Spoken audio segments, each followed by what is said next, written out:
here, and we are going to read oh, look, it's just a page and a half to finish off this particular letter. And I also want to give you a heads up that now this, oh, no, the next one is going to be a different section of the same letter. But we are coming up to, we're in February, the next letter is the 22nd, and coming up, there's going to be some coverage of my birthday, which was the 26th of February, and my mum is going to join us, and we'll have a little interview with her because she was my very first visitor. So I went away on the 22nd of January, and it wasn't until the 26th of February that I got to see anybody. And it turned out to be my mum on my birthday, which was pretty special. And so she's going to join me when we get up to that, and I'll keep you posted on that one. So, uh, all right. I can't promise there won't be tears, but it'll be a happy time. All right. So what we got into the last time was okay. So I read. We're going to talk about finances today. But firstly, I had said I read two daily devotionals in my morning prayer time. So they have little booklets in there. They have other ones too, but these are two that were helpful to me, very helpful to me, very comforting.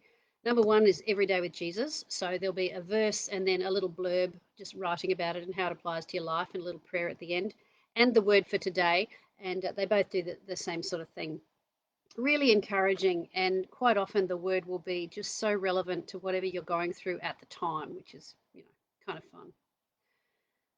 fun. All right, so it's wonderful how the messages in these books can be practically relevant on a given day. The recent theme of caring for others was very helpful, especially the one about knowing when to pull back. So I had, there had been I can't remember what it was, but I do remember that um, it was about boundaries and knowing, you want to help someone, you want to rescue them, but at some point you've got to pull back because then you're interfering when it goes too much.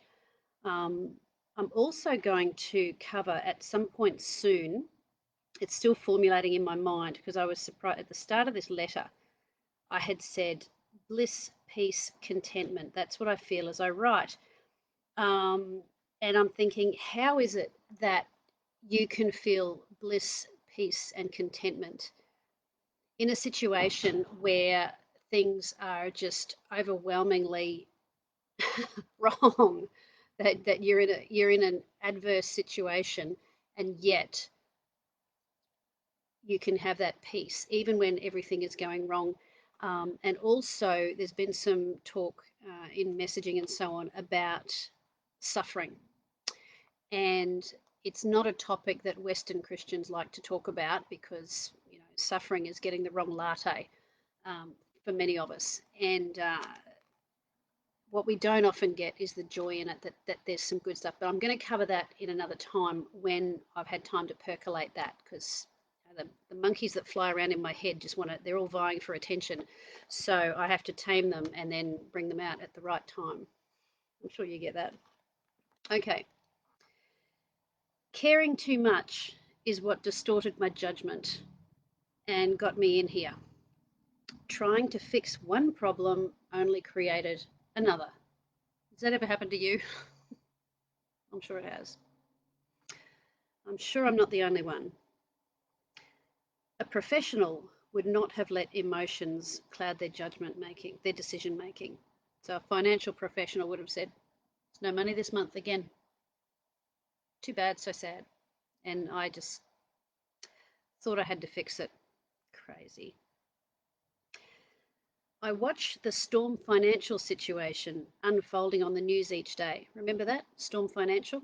Yeah, people were applying for loans and telling lie. Well, either they or their broker were misleading financial institutions about what their income is, and it wasn't always the investors. Sometimes it was just the broker, just doing up the pages, and then people were left with margin calls and all sorts of things going on. And it was messy and painful. It looks like someone will eventually go to jail, but who knows? And nobody did, as far as I know. It looks like there were inconsistencies at every point of some of these transactions. It would be difficult to apportion blame accurately. That's what greed does. Fear and greed just makes people blur those lines. Even in here, I'm asked to explain how the markets work, how to buy property, how investment loans work, and other financial matters. Now, I don't give personal financial advice, but I reluctantly explain the relationship between the value of the dollar and oil prices, the effect of the demand for coal, and why our economy relies so heavily on it. My best financial advice, okay, my best financial advice to the girls in here is stop dealing drugs, do a course, get to know God, and find a good church. And God will unfold his plan for your life. Trust him. Okay, so on the financial side, there are only two rules for investment, which I learned from a very good boss I had. So when I was in trouble, so I had worked for a mutual fund, and that fellow did the wrong thing, and then I was lost for a bit and trying to find work, and I ended up getting a job with the fellow who also was involved in investments because that was what I knew a bit about. And he said, I think he felt sorry for me. He was very good, and we're still friends today. He says there are only two rules for investing. Rule number one. Rule number one. Are you ready for this? You ready? Never invest more than you can afford to lose. Yep, rule number one. Never invest more than you can afford to lose. If you can't afford it, you got no business there, sorry. Now, rule number two. So rule number one is never invest more than you can afford to lose. Rule number two, see rule number one. That's it. That's it. Now, if you find your investments go into liquidation, I can promise you your investors will receive nothing. Uh, all investors will receive nothing. Anything realised will go into paying the liquidation company. You might as well write it off and get it over with quickly. Refer to rule number one again. Look, liquidation, look, I could be wrong. Maybe there are cases where people do get a bit of money back, but once it goes there, you're better off just accepting what's happening and learning the lessons, salvaging what you can, and moving on. I did not say hide your money and tell them lies about where it's kept. All right, so my business advice did not go unchallenged. Hey, Tony, I see your message there. That'll be good. Thank you very much. All right. Okay. So this one businesswoman had made a lot of money, thousands of dollars. So what we would do is we would walk around the tennis court in the afternoon, about four-ish, I think it was. We would just sort of walk and do laps of the tennis court and chat. And so she was very good at business. She made enough money from one transaction. Was it one transaction? Well, it might not have been one transaction. She'd made thousands of dollars in just 3 days that enabled her to buy a new car for cash. Yep, cash. She knew her stuff. But she couldn't really see why closing her drug dealing business was a good idea. It was making her lots of money. She has no work experience and no other skills. I did point out that she was obviously good at sales and marketing, but I, I was trying to tell her that drug dealing is not a good business model. It's not a good business model. The risks are high, and the benefit to the customer is nefarious. So it's like, I mean, apart from it being illegal, um, and but you know what? Her logic won out. Her business model, she met a need, she fed the need, she made money from it, she had repeat business, and she was able to buy a brand new car for cash. There's someone you can invite to your Chamber of Commerce breakfast and pay $20 and buy her book. I just, we make assumptions about a moral compass that we think everyone shares our values, but they don't. So maybe that's why sometimes international trading can be fraught, where there's some cultures where, you know, bribery is normal, and you've got to open the gates and so on. But they say character is what you do when no one's looking, and your values, and they've got to be set, and you've got to build the resilience to be able to keep those values. Because you know what, when things get tough and the pressure's on, it's amazing how people will justify compromising those values. And I'm the last person to be critical of people doing that, but because I can absolutely understand it. It doesn't make it okay, but it's very easy to judge when you haven't been in situations with people. You've got to put yourself in their shoes. But the smart thing is to build a life and a business model and habits where you're not constantly living at that edge where you feel like, if I can get away with doing this, I'll be okay for a while. But no, you've got to build margin into your life so that you're not constantly stressed.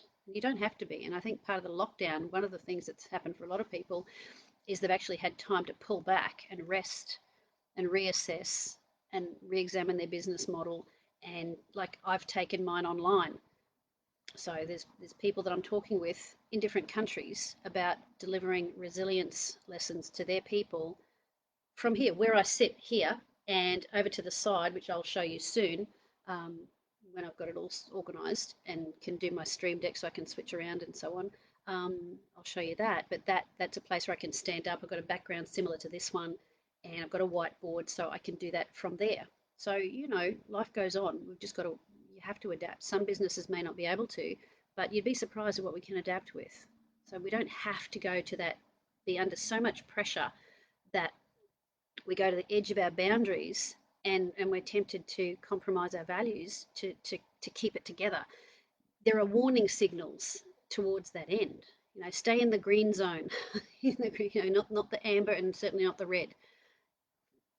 Find those warning signals. I often talk about this book, but I also have my business books. One's for women, one's for men. It's the same information about warning signals. And that's about fraud warning signals and what can get you into trouble financially. But there are warning signals in your life, and I do cover it in those books, about when you're stressed, when things are getting out of control, that there are warning signals that when you're still able to think clearly, you can put things in place to protect yourself and your family and your staff and your livelihood. But when you're so busy and you're just trying to keep running, then your resilience runs out. It runs out. And when your resilience is runs out, your judgment's impaired. I'm telling you it is. And you think no, it would never happen to you. You don't know. So you've got to take care of yourself. Put your oxygen mask on first. Make sure you exercise, eat right, look after yourself, because when things break down, they break down big time. So there's a little bit of helping. So for 1.5 pages, we're getting through this. We're covering a bit of ground.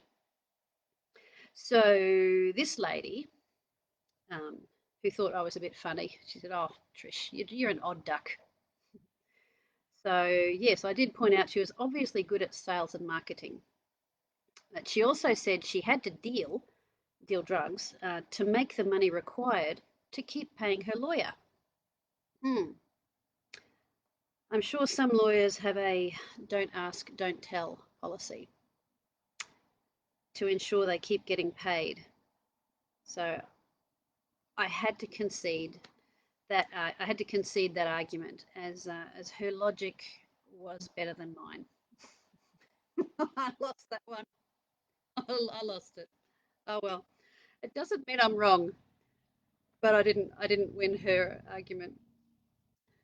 I still discouraged illegal activities, of course. So there we are. There's that one. And next time we're going to talk about a concert that I put on. Well, I sort of was a bit bored and I thought, let's have a concert without realizing that, of course, it was against the rules, but we did it anyway. Uh, Same letter, same day, and that's for a Saturday evening, which is a Saturday evening now, but we'll cover that next time. And if you're lucky or unlucky, I might sing another song. I'll sing the song that I'll sing the song that I sang for the ladies for that one. Okie doke. You guys have a wonderful weekend, and I'll see you again soon. Ciao for now.